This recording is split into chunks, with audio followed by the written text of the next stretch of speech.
उत्तर पूर्व, अद्भुत, रोमांचक और मनोहारी, उसकी छटा को समेटती रेडियो डायरी, जिसके पन्ने खुलते हैं हर रविवार शाम 5:30 बजे गोल्ड पर।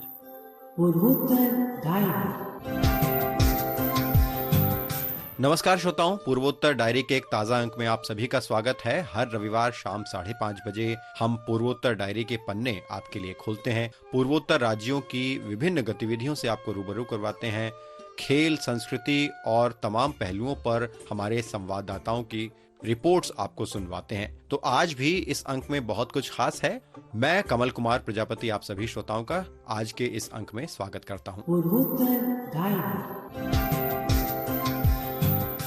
श्रोताओं, आज के पूर्वोत्तर डायरी कार्यक्रम की शुरुआत हम कर रहे हैं सिक्किम में मनाए जाने वाले एक महत्वपूर्ण पर्व आषाढ़ 15 पर्व से। आषाढ़ 15 पर्व ये एक नेपाली पर्व है जिसे परंपरा और उत्साह के साथ हर वर्ष मनाया जाता है और सिक्किम में भी इस पर्व को उतना ही महत्व दिया जाता है। तो हमारे संवाददाता दिलीराम दुलाल ने गंगटोक से हमें ये रिपोर्ट भेजी है जिसमें उन्होंने आषाढ़ 15 पर्व की चर्चा की है। तो आइए जानते हैं इस पर्व के बारे में। आषाढ़ 15 नेपाली समुदाय का एक महत्वपूर्ण पारंपरिक पर्व है जिसे हर वर्ष विशेष रूप से उल्लास पूर्वक मनाया जाता है। यह दिन धान की रोपाई की शुरुआत का प्रतीक है और किसानों के जीवन, परिश्रम तथा कृषि संस्कृति का उत्सव मनाया जाता है। इस दिन खेतों में सामूहिक रूप से धान रोपने की परंपरा निभाई जाती है। लोग कीचड़ में नाचते गाते हैं और पारंपरिक भोजन दही चिवड़ा का आनंद लेते हैं। यह पर्व केवल कृषि कर्म नहीं बल्कि एकता, सहयोग और प्रकृति के प्रति सम्मान का सशक्त प्रतीक है। इस पावन अवसर पर सिक्किम के मुख्यमंत्री प्रेम सिंह तामाङ गोले ने राज्यवासियों को बधाई एवं शुभकामना देते हुए कहा कि हमारी पारंपरिक कृषि संस्कृति में आषाढ़ 15 का विशिष्ट सांस्कृतिक, सामाजिक और आर्थिक महत्व है। यह दिन हम उल्लासपूर्वक गीत, संगीत, आपसी सहयोग और मिट्टी से आत्मीय संबंध के साथ मनाते आ रहे हैं। यह केवल रोपाई नहीं बल्कि सामूहिक परिश्रम और संस्कृति के प्रति श्रद्धा प्रकट करने का अवसर है। मुख्यमंत्री ने यह भी कहा कि सिक्किम के नेपाली समुदाय सहित अन्य समुदायों ने इस पर्व के माध्यम से आपसी सद्भाव, सहयोग और सहिष्णुता को बढ़ावा दिया है, जिसे आषाढ़ 15 राज्य की साझा सांस्कृतिक धरोहर बन गया है। श्रोताओं, अब हम पूर्वोत्तर राज्यों की एक अनोखी यात्रा पर चलते हैं। ये अनोखी यात्रा है भाषा की यात्रा। पूर्वोत्तर राज्य विविध भाषाओं का संगम है। 8 राज्यों में 8 भाषाओं के अलावा बहुत सी ऐसी बोलियां हैं जो अलग अलग जनजातीय समुदायों के द्वारा बोली जाती हैं। तो इस दृष्टि से हम देखें तो पूर्वोत्तर राज्यों में भाषा संस्कृति का एक अभिन्न हिस्सा है और यहाँ की भाषाई पहचान देश दुनिया में प्रसिद्ध है। इस खास पेशकश में हम ये भी जानने की कोशिश करेंगे कि इन भाषाओं का इतिहास क्या है और किस तरह से पूर्वोत्तर राज्यों की संस्कृति में ये भाषाएं गुथी हुई हैं। तो आइए ये खास रिपोर्ट सुनते हैं।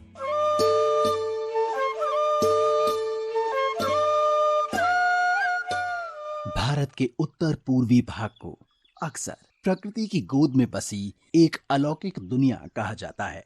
यहाँ की हरी भरी घाटियां, ऊंचे पहाड़, नदियों की कलकल ध्वनि और लोक संस्कृति की सुगंध सब कुछ मिलकर इसे एक अनूठी पहचान देते हैं।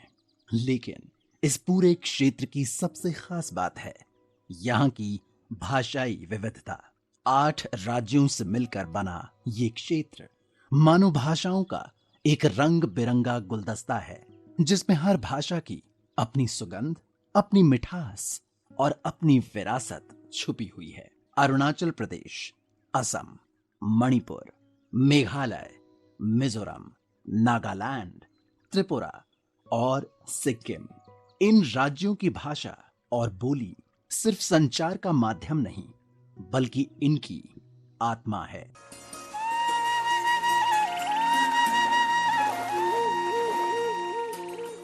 यदि हम अरुणाचल प्रदेश की बात करें तो ये राज्य अपनी भाषाई विविधता के लिए विशेष रूप से जाना जाता है। यहाँ 26 से अधिक जनजातियां निवास करती हैं और 100 से अधिक भाषाएं और बोलियां प्रचलित हैं। मुख्य भाषाओं में मोनपा, न्याशी, अपातानी, तगिन, गालो और मिश्मी शामिल हैं। इनमें से मोनपा भाषा तिब्बती बर्मी भाषा परिवार से संबंधित है और ये बौद्ध संस्कृति से प्रभावित है। यहाँ के प्रमुख त्योहारों में लौसार का विशेष स्थान है। जो मोनपा और अन्य समुदायों द्वारा बड़े हर्षोल्लास के साथ मनाया जाता है।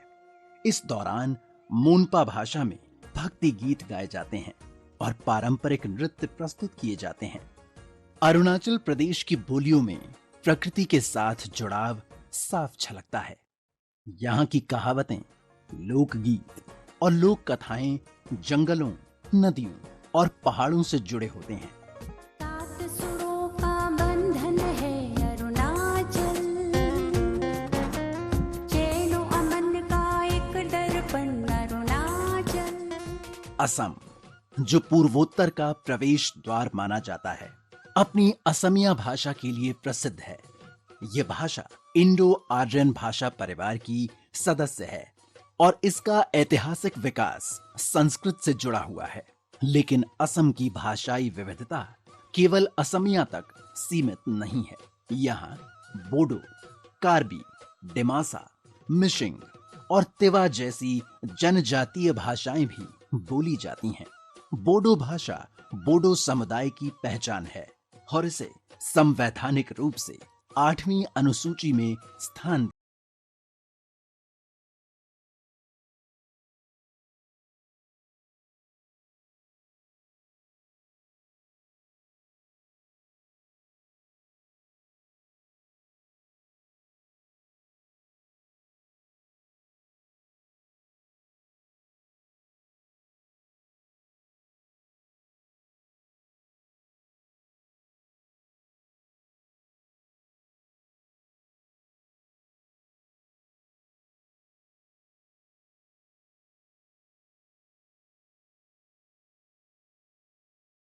मणिपुर की आधिकारिक भाषा मेइतेई मणिपुरी है, जो तिब्बती बर्मी भाषा परिवार से संबंध रखती है। ये भाषा पहले बंगाली लिपि में लिखी जाती थी, लेकिन बाद में इसका स्वरूप बदलकर मेइतेई मयेक कर दिया गया। मणिपुरी भाषा का साहित्य समृद्ध है और इसमें कई प्राचीन ग्रंथ मिलते हैं। यहाँ की बोलियां जैसे तांगखुल, पाओमई और माँ विभिन्न जनजातियों की सांस्कृतिक पहचान को दर्शाती हैं। मणिपुरी भाषा की सबसे बड़ी विशेषता ये है कि ये पारंपरिक नृत्य और संगीत में रची बसी है। मणिपुरी नृत्य, जो भारत के शास्त्रीय नृत्यों में से एक है, अपने भावपूर्ण अभिव्यक्तियों के लिए प्रसिद्ध है। यहाँ के लोक नाट्यों में मणिपुरी भाषा की भूमिका बहुत महत्वपूर्ण होती है, क्योंकि इन नाटकों के संवाद और गीत इसी भाषा में होते हैं।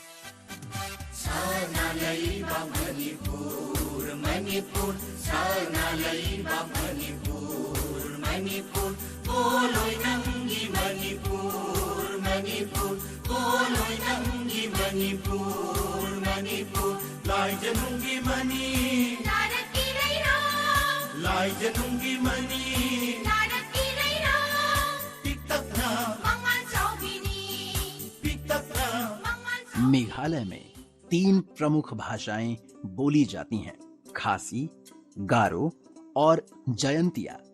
खासी भाषा ऑस्ट्रो एशियाटिक भाषा परिवार से संबंधित है और इसमें कई प्राचीन लोक कथाएं और पौराणिक कथाएं मिलती हैं। गारो भाषा तिब्बती बर्मी परिवार से है और गारो समाज में इसे बहुत सम्मान प्राप्त है। जयंतिया भाषा खासी भाषा से काफी मिलती जुलती है, लेकिन इसमें कुछ अलग व्याकरणिक विशेषताएं हैं। इन भाषाओं की सबसे बड़ी विशेषता ये है कि इनमें प्रकृति के प्रति गहरा सम्मान झलकता है। वांगला उत्सव, जो गारो समुदाय का सबसे बड़ा पर्व है, में गारो भाषा के गीत और लोक कथाएं सुनाई जाती हैं।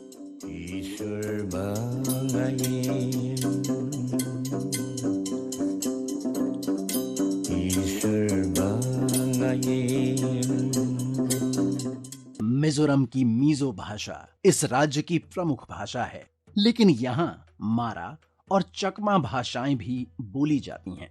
मीजो भाषा में ईसाई धर्म के प्रचार के बाद रोमन लिपि का व्यापक रूप से प्रयोग होने लगा। इस भाषा का साहित्य बहुत समृद्ध है और यहाँ के लोक गीतों में जीवन के हर पहलू को दर्शाया गया है। मीजो समाज में संगीत और भाषा का गहरा संबंध है। जब मीजो लोग अपनी भाषा में क्रिसमस कैरल गाते हैं तो पूरा राज्य एक सुर में गूंज उठता है।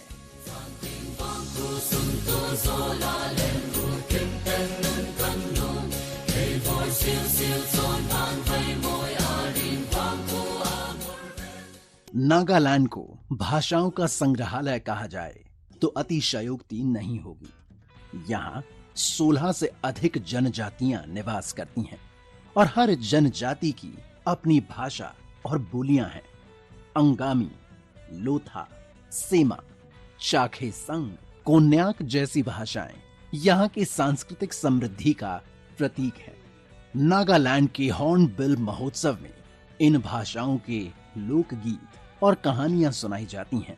नागा समाज में कहानियां मौखिक परंपरा के माध्यम से आगे बढ़ती हैं और इसलिए यहाँ की भाषाएं केवल बोलचाल का माध्यम नहीं बल्कि इतिहास को संरक्षित करने का साधन भी हैं।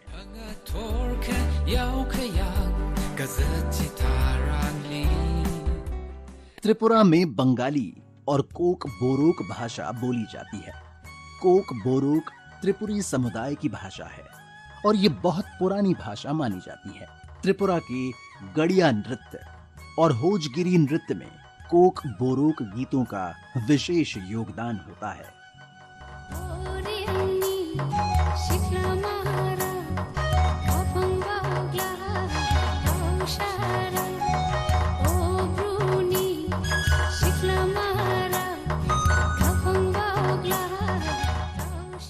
सिक्किम में नेपाली, भूटिया और लेप्चा भाषाएं प्रमुख हैं। नेपाली यहाँ की सबसे अधिक बोली जाने वाली भाषा है, लेकिन लेप्चा और भूटिया भाषाएं सिक्किम की पारंपरिक संस्कृति से गहराई से जुड़ी हुई हैं। यहाँ के लोसूंग और लापसांग त्योहारों में जब पारंपरिक भाषाओं में गीत गाए जाते हैं तो पूरी वादियां इनकी ध्वनि से गूंज उठती हैं। पूर्वोत्तर भारत की भाषाएं केवल संचार के लिए नहीं बल्कि यहाँ की आत्मा को प्रकट करने के लिए भी हैं। त्योहारों, नृत्यों, संगीत, साहित्य और मौखिक परंपराओं में इन भाषाओं की महत्वपूर्ण भूमिका है। इनकी सुरक्षा और प्रचार प्रसार की आवश्यकता आज पहले से कहीं अधिक है। जब तक ये भाषाएं जीवित रहेंगी तब तक पूर्वोत्तर भारत अपनी विशिष्टता को बनाए रखेगा और पूरे विश्व को अपनी सांस्कृतिक विविधता से आकर्षित करता रहेगा। पूर्वोत्तर भारत की भाषाएं यहाँ की पहचान है और ये पहचान अनमोल है। पूर्वोत्तर डायरी के लिए मैं वैभव ज्योत्सना श्रीवास्तव।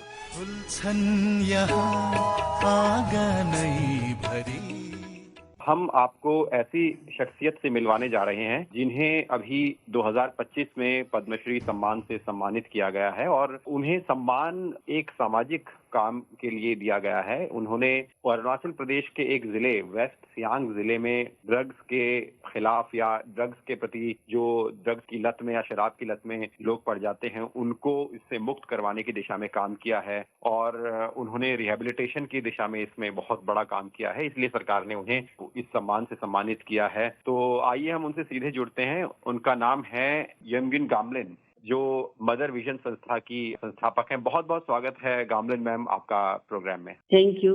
सबसे पहले अपने बारे में हमें बताएं कि आपको कैसे इंस्पिरेशन मिला, कैसे आपने सोचा कि जो ड्रग्स एडिक्टेड लोग हैं या शराब की लत में पड़ जाने वाले लोग हैं उनको मुक्त कराया जाए, खास तौर पे अरुणाचल प्रदेश जैसे इलाके में। शुरुआत में हमारा यहाँ इतना ड्रग वगैरह नहीं होता था, तो बाद में देखा तो मेरा खुद का बेटा का कुछ कैरेक्टर में चेंजेस आया, तो बाद में पता चला ये ड्रग है बोल के। तो उसमें बहुत सारा तकलीफ होता था जब ड्रग एडिक्टेड है। तो हम लोग का एक एनजीओ हमने खोला था 2013 में। तो हम लोग ने उसको प्रॉब्लम को देख के, मेरा अपना प्रॉब्लम को देख के बहुत माँ से हम लोग डिस्कस किया, तो सबने ये सेम प्रॉब्लम पेश किया बोल के। तो हमने यहाँ वेस्ट सियांग में आलो डिस्ट्रिक्ट में 10-15 माह हमने शुरू किया था। 15 मेंबर था जब हमने ये शुरू किया था। हमने तब हमें इतना आइडिया नहीं था ड्रग क्या चीज है, लेकिन अपना प्रॉब्लम लेके हम लोग निकला ड्रग अवेयरनेस कैंपिंग करने के लिए। अपना स्टाइल में निकला, हमने ये अवेयरनेस कैंपिंग करना शुरू किया। एलोंग टाउन में कम से कम 45 सेक्टर था उस समय। वो सेक्टर को हम लोग एवरी सैटरडे एवरी फ्राइडे शाम का 5 बजे से लेके दिन को अपना काम करता था। अवेयरनेस कैंपिंग शुरू किया तब बहुत सारा माँ का अच्छा रिस्पॉन्स आया। ड्रग का साथ साथ हमने क्लीनलीनेस में, एलोंग टाउन उसमें बहुत गंदा था, हम क्लीनलीनेस में सफा किया। एवरी सैटरडे मार्केट एरिया को सफा करता था। जहाँ भी अवेयरनेस कैंपिंग करता था उसमें हम लोग का मर्डर विजन टीम बनता था। उस टीम में हम लोग ये सफाई भी इंक्लूड कर देता था, अपना अपना सेक्टर को सफाई रखना है। तो बीच में हम लोग को एक रिकवरी एडिक्ट था कैनेडी वगैरह, जो कुछ 18 इयर्स इसमें एडिक्टेड होके रिकवर, जब वो हम लोग का साथ जुड़ा, वो 2 साल दिन में था, तो उन लोग को लेके आया। तो उनसे हमें आइडिया मिला, फिर उसको लेके हम लोग अवेयरनेस कैंपिंग करना शुरू किया। तो बहुत सारा लोग समझ में आ गया, तो वो हमारा साथ जुड़ने लगा। शुरू में तो हम लोग का यहाँ में इसको खराब चीज मानता था, कोई अपना बारे में बताता नहीं था, तो ये क्या चीज है वो छुपा के रखता था। जब हम लोग ओपनली बात करना शुरू किया तो वो लोग हमारा सामने आना शुरू किया, उसको क्या किया जाए। तो हम लोग ने यहाँ एक जब जरूरी था तो बोल के हम लोग ऑफिस खोला। उस ऑफिस में हम लोग शाम का 5 to 9 रात का, क्योंकि दिन को सब बिजी रहता है, कोई शाम को ही आके काउंसलिंग करवाता था। फिर उन लोग का बच्चा को हम लोग जो एब्यूज स्टेटस में है, जो एकदम एडिक्टेड हो चुका होता है, तो उसको हम लोग बाहर भेजना शुरू किया, बाहर रिहैब सेंटर में, नागालैंड में, असम में। ये बहुत सारे चैलेंजेस भी जैसे आपने बताया आते हैं। अभी आपके जो रिहैबिलिटेशन सेंटर में आप लोग भेजते हैं या अपना भी आप लोग काउंसलिंग करवाते हैं, मेडिटेशन भी हमने सुना है आप करवाते हैं, तो इस तरह की एक्टिविटीज आप ड्रग एडिक्टेड लोगों को करवाते हैं, क्या आप चेंजेस देखते हैं और कैसे आप लोग उनके साथ टैकल करते हैं, और कितने लोग अभी आप करवा चुके हैं मुक्त जो ड्रग लेते थे पहले? 2018 में हम लोग सेल्फ हेल्प बेसिस में एक तो रिहैब सेंटर खोला, एक्सपेरिमेंट बेसिस में। तब तक तो हमारा पास कम से कम 7 रिकवरी एडिक्ट था, जो हमने बाहर भेजा, उसको वापस आके हमने आफ्टर केयर किया ऑफिस में। तो वो लोग क्लीन होके 2-3 दिन साल हो गया था, तो उन लोग को लेके हम लोग खोला। अभी तक तो हम लोग का सेंटर से हम लोग 700 एवोव तो हम लोग ट्रीटमेंट कर चुका है। अच्छा, 2018 से। अच्छा, अभी तो जैसे अरुणाचल प्रदेश का ये वेस्ट सियांग डिस्ट्रिक्ट है, इसमें ही आपने काम करने का शुरुआत किया है, तो आगे आपको लगता है कि आप अपने इस रिहैब सेंटर्स को या और काम को आगे भी डिस्ट्रिक्ट्स में बढ़ाएंगे या इसी तक रखेंगे, जिससे कि ज्यादा से ज्यादा लोगों को इसका फायदा मिल सके? इसका रिहैब सेंटर टू, जैसे अभी हमारा गवर्नमेंट ने बहुत वो इनिशिएटिव लेना शुरू किया है, जगह जगह पे गवर्नमेंट रिहैब खुल के रखा है अभी। तो अभी धीरे धीरे वो लोग स्टडी कर रहे हैं, तो हमारा रिहैब सेंटर का परमिट को वो लोग हर उसमें यूज करने का भी कोशिश कर रहा है। तो हम लोग कोई रिहैब सेंटर जो हम लोग को सजेशन मांगता है, उसको तो हम लोग सजेशन देता है। तो हम लोग खुद नहीं करके भी हम लोग गवर्नमेंट का पॉलिसी में पार्टिसिपेट करके हर चीज में हम लोग थोड़ा बहुत मदद कर सकते। तो मैं ये भी जानना चाहूंगा, क्योंकि बहुत से लोग अभी आपको सुन रहे हैं, तो आप ड्रग एडिक्टेड लोगों के साथ काम करती हैं, कुछ आप मैसेज देना चाहेंगे बहुत सारे हमारे सुनने वालों को, कितनी बड़ी ये समस्या है, और अगर कोई इस चीज में पड़ जाता है तो उसके लिए बाहर निकलना क्या मुश्किल है, या फिर उसके लिए अगर वो कुछ टेक्निक्स या कुछ काउंसलिंग ले आसान हो जाता है? क्या कुछ कहना चाहेंगी हमारे सुनने वालों से? सुनने वालों से तो मैं यही कहना है, ये हम लोग एक बार ड्रग एडिक्टेड होने के बाद बच्चा को एक दुश्मन का नजर से देखता है, लेकिन हम लोग तो यही बोलता है बच्चा को थोड़ा प्यार से हैंडल करे, और उसमें एक बार फंस गया तो वो फंसते रहे, बात नहीं, बाहर आने का चांसेस है। मेरा इधर का भी अभी रिकवर क्लब में हम 40 बच्चा, अभी तो कोई 3 साल, 4 साल, 5 साल को भी, 2 साल को भी, 1 साल है रिकवर क्लब ना, वो हो सकता है तो बाकी भी आ सकता है। और आजकल ये भी हो गया कि गवर्नमेंट ने ओएसटी सेंटर एक तो खुल दिया हर मेडिकल में ना, ओएसटी ओपियम सब्स्टिट्यूट थेरेपी बोल के, वो भी वही है, लीगल वाला है, जो हम लोग वो बच्चा लोग खरीद के लेता है, इलीगल है, ये तो उसका एक लीगल फॉर्म है, वो लोग लेता है, वो तो उसको खरीदना पड़ता है। उसका टाइमिंग 8 आवर्स होता है, जबकि यहाँ का टाइमिंग 24 to 35 आवर्स का होता है। माँ बाप लोग से मेरा ये सजेशन है कि अब ज्यादा दुख मत है, लेकिन उसको अपना बच्चा को एक बीमारी ही डिक्लेयर कर दिया, एडिक्शन इज ए डिजीज बोल के सब तो डिक्लेयर कर दिया ना, उसको बीमारी का रूप में देख के उसको ट्रीटमेंट कराइए। अभी रिहैब सेंटर बहुत है, और जो नहीं जा पाता है तो ओएसटी, हम लोग को अरुणाचल में तो यहाँ में हमारा अलंग में भी ओएसटी सेंटर है, या मॉर्निंग सुबह जाके एक टेबलेट खाया तो दिन भर रहेगा, फिर कल आके एक टेबलेट खाए के, ऐसे करके आदमी नॉर्मल लाइफ आराम से जी सकता है। और बिल्कुल। ये सजेशन है, हम लोग ड्रग एडिक्टेड जो रिकवर होके वापस आता है उसको भी एक एडिक्टेड का रूप में दिखता है, लेकिन एक जो रिकवर होके बच्चा आता है उसको भी आप वो मदर लोग जिसका बच्चा ऐसा तकलीफ में है उसका साथ उससे भी मिलवाना discuss जरूरी करके, है। हाँ उससे मिलवाना, उसको डिस्कस करके उसका साथ कुछ एक्टिविटीज करके बच्चा लोग को काउंसलिंग करने देने से वो भी उस बच्चा जो रिकवर नया हो गया उसको भी एनकरेजमेंट मिलेगा, अरे पब्लिक हमको इम्पोर्टेंट है बोल के वो भी अपना लाइफ सही ढंग से जी पाएगा, फिर रिलेप्स कम जल्दी नहीं होगा और इनका भी कुछ दुख सुख में मदद कर सकता है। तो इसलिए हम तो यही सजेशन है कि हर कोई उसको उस नजर से ना देखे जिस नजर से पहले देखता था, और उसको भी थोड़ा उसका साथ भी मिलजुल के बात उत करके उसको भी आगे बढ़ने का मौका दे। बहुत अच्छा आपने मैसेज दिया कि ड्रग एडिक्टेड जो लोग हैं उनको लेके जागरूकता और उनके परिवार में बहुत जरूरी है जागरूकता का होना। बहुत बहुत धन्यवाद मैम आपका, आप हमारे साथ जुड़ी और आपने अपने जो एक्सपीरियंस है, आपका जो काम है उसके बारे में भी बताया, और आपने एक मैसेज जो दिया है वो जरूर हमारे सुनने वालों के लिए बहुत फायदेमंद होगा। बहुत धन्यवाद। धन्यवाद। श्रोताओं, किसी भी समृद्ध संस्कृति के पीछे कई पहलू होते हैं और शिल्पकला भी संस्कृति का एक बहुत महत्वपूर्ण हिस्सा है। भारत के कई राज्यों की अपनी समृद्ध संस्कृति है और वहाँ की जीवंत शिल्पकला ने उस संस्कृति को समृद्ध किया है। भारत के पूर्वोत्तर राज्यों पर भी ये बात लागू होती है। भारत के इस हिस्से में समृद्ध शिल्पकला ने संस्कृति को समृद्ध बनाया है और प्राचीन काल से अब तक चली आ रही इस समृद्ध शिल्पकला की बदौलत पूर्वोत्तर राज्य देश दुनिया में प्रसिद्ध हैं। तो आइए हम पूर्वोत्तर राज्यों की इस समृद्ध शिल्पकला के बारे में विस्तार से जानते हैं, इसकी विशेषताओं को सुनते हैं और किस तरह से यहाँ की शिल्पकला ने इन राज्यों को समृद्ध बनाया है। इस संबंध में आपको एक विशेष रिपोर्ट सुनवाते हैं।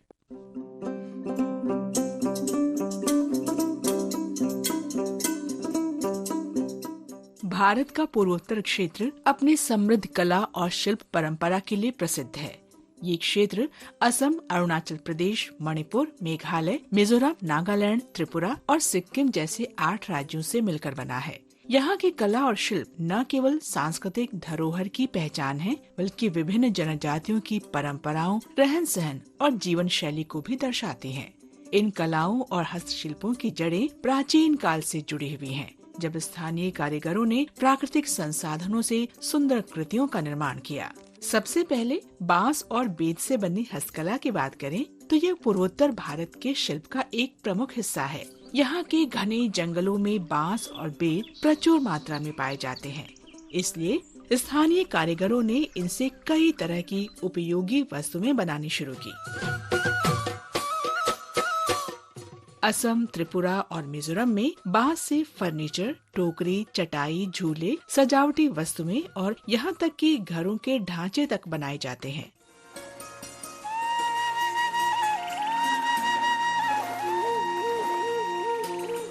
अरुणाचल प्रदेश की अपातानी और मिश्मी जनजातियाँ बांस और बेत से बेहद सुंदर और टिकाऊ टोकरियाँ बनाते हैं, जिनका उपयोग कृषि और घरेलू कार्यों में किया जाता है। इसके अलावा असम की प्रसिद्ध झापी, एक प्रकार की शंकुकार टोपी जो धूप से बचाव के लिए पहनी जाती है, बांस से बनाई जाती है। इस शिल्प में स्थानीय कलाकार अपनी पारंपरिक शैली और आधुनिक डिजाइनों का अनूठा समावेश करते हैं, जिससे ये कला जीवंत बनी रहती है।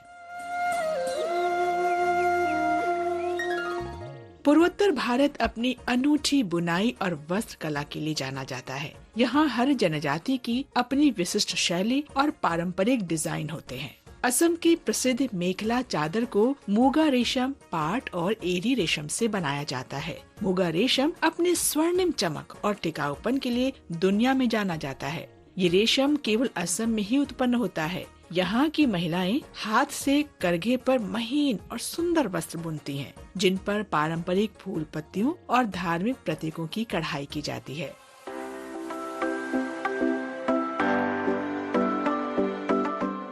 मणिपुर में फई और फानेक नामक पारंपरिक वस्त्र लोकप्रिय हैं, जिन्हें यहाँ की महिलाएं खुद अपने घरों में बुनती हैं।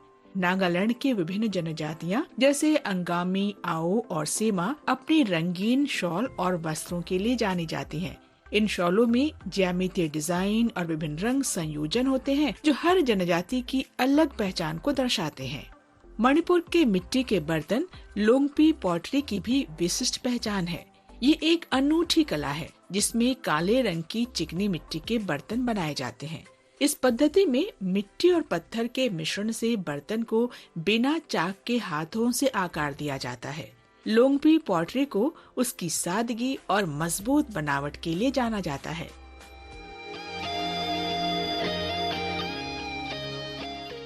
इसी तरह नागालैंड के खोनमा गांव में भी मिट्टी के पारंपरिक बर्तन बनाए जाते हैं जो पूरी तरह से हाथ से गढ़े जाते हैं और फिर खुली आग में पकाए जाते हैं।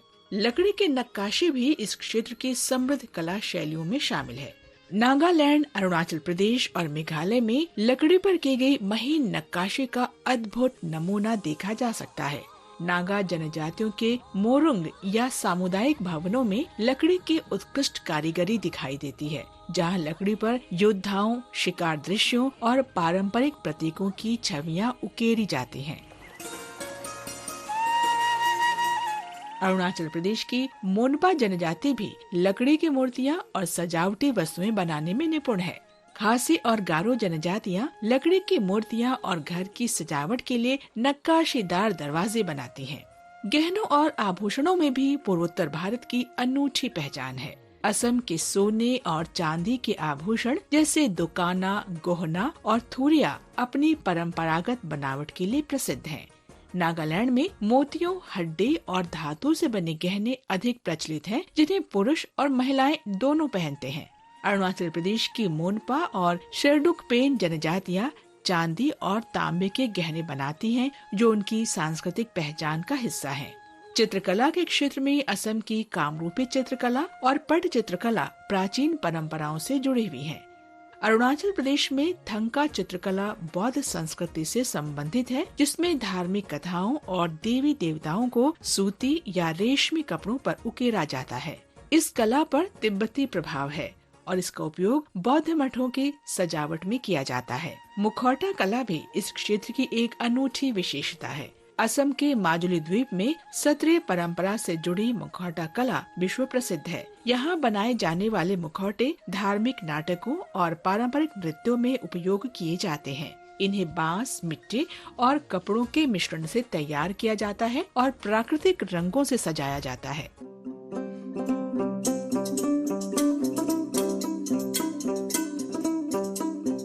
पूर्वोत्तर की ये समृद्ध कला और शिल्प परंपरा यहाँ के संस्कृति, इतिहास और जीवन शैली का जीवंत दस्तावेज है।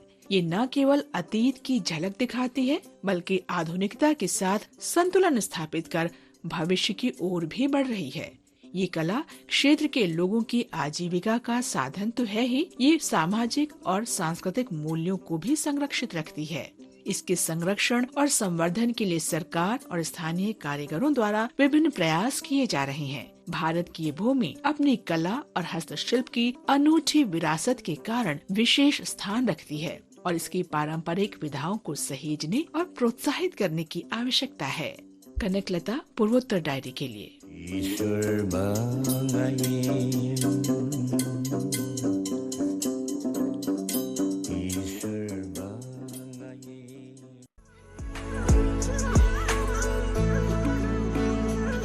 श्रोताओं, आज का पूर्वोत्तर डायरी का अंक अब यहीं समाप्त होता है। हम उम्मीद करते हैं कि आपको आज का अंक हर बार की तरह रुचिकर लगा होगा और इस संबंध में आप अपनी प्रतिक्रिया हम तक जरूर पहुंचाइए। आप हमारी ईमेल आईडी का पता नोट करें, airnsdtalks@gmail.com। आप हमारा व्हाट्सएप नंबर भी प्रतिक्रिया के लिए नोट कर सकते हैं। व्हाट्सएप नंबर है 9289094044 9289094044।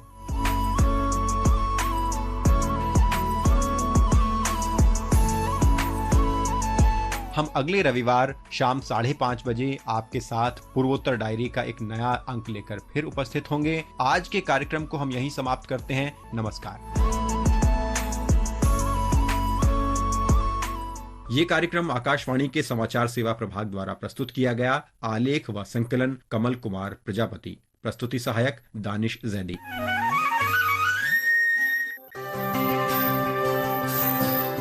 उत्तर पूर्व अद्भुत, रोमांचक और मनोहारी, उसकी छटा को समेटती रेडियो डायरी, जिसके पन्ने खुलते हैं हर रविवार शाम 5:30 बजे गोल्ड पर। पूर्वोत्तर डायरी।